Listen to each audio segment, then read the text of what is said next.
When we come back, we'll see how sound recordings of the cars at Crawford are not only helping blind visitors, but all car guys. So stay tuned. You don't want to miss what's coming up next. It's right here on Car Crazy. Welcome back to McGuire's Car Crazy and our fascinating tour of the Crawford Museum Restoration Shop in Cleveland, Ohio. Welcome back to McGuire's Car Crazy. We have an amazing story in Jeff Moyer here. Jeff is blind. Now, Jeff, first off, you look like you're ready to get into a race car and go racing right now. Well, you know, I'd love to, but it's so slow. You got to go tap, tap, tap, and then drive, drive, drive. I never win, so I don't. I like the passenger role, but not the driving part. Driving blind doesn't seem to bother Jeff a whole lot. He's not sensitive about that. He's doing something really incredibly special for blind, not just car guys, but all blind people and associated with the cars, for everybody. That's right. You know, the sound of cars, the sound of anything, of course, is wonderful if you're blind. But the sound of cars are so unique and so distinctive. So they let me go out with my DAT recorder, my stereo microphone, and I record the cars idling, starting, idling, driving around, driving past me.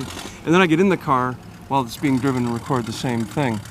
In the museum, what we're going to do is we're using a technology called talking signs. And this is used in public transit settings all over the world to give blind people orientation. But in a museum setting, this would be positioned by a car, and then with my receiver, I'm looking for the car, and when I point... Ford truck. 1951 Ford truck. I know that right there is a 1951 Ford truck that's being broadcast. It identifies the sound? I've recorded this, and this would be mounted over the exhibit. So what I do is I look for the sign. 1951 Ford truck. It's directional wayfinding. So we'll put this on the exhibit so you can find where the exhibit is. If you're blind and you're looking at a car, you want to know what the whole thing looks like first. Okay. So I feel the entire car, the shape of it, or the truck, or whatever it is. And there's also a scale model, 6 foot tall, as if someone's standing there, so you get the scale of how big the thing is. Then there's 5 buttons, and you hit the first button and you get the recording I made, the car from the outside, starting, idling, driving, coming back, stopping. Secondly, what it sounds like inside the car. Third, the label, what everyone else is reading, so you get the text read aloud.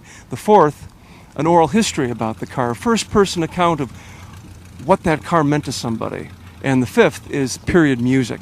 So you learn the schema of that. Now I'm ready to look at the car. And there's a tactile guide on the floor that takes you to the car, and I can now touch the car knowledgeably and know that that front fender has this curved design, or, I'm at the back of the car, I can perceive it. So for the first time, not only does it give anyone who learns, tactily a chance to feel the flow of the car, but it gives everyone a chance to hear it, and anyone a chance to touch it. It just opens up the whole world of cars for the blind. Exactly, it's just fantastic. Yeah. It really is. Yeah. Talk about the different sounds of the cars. I mean, we all, car guys, know that there's different sounds, and we recognize some of them. But with your ear so attuned to sounds, you must really be able to catch the fine nuances of each sound to each specific car. Well, the beauty of what I'm doing as well is that I'm allowed to get into and record cars, and the cars are started at 100 years old. And who's heard the sound of a 1902 Oldsmobile or a 1903 Cadillac? So in those early cars, the single-cylinder cars, there was such a distinctive punka, punka, punka, just a one-cylinder working, and it's almost like a sewing machine. Today I was recording a 1909 Hupmobile, and it had a muffler bypass. And when that thing was opened up, that thing roared. And it was designed because people loved that sound. It's really, even 100 years ago, they were marketing to people's sense of speed and sound. But the sonic quality, in the Hupmobile, for example, today, the sonic richness, it's like a symphony. You get all the frequency ranges. And even people who are not in love with cars, I'll take them into my studio and say, I know you don't think this makes any sense. I know you think this is a stupid idea. I know you've already said, who in the world would want to listen to the sound of cars? Just listen to this. Today I was recording a 1972 Dodge, or a dragster that had been souped up. That thing is just the rumble, the deep bass growl, combined with that high performance scream of the engine. I think when you're blind, your ears mean, it's how you get the world.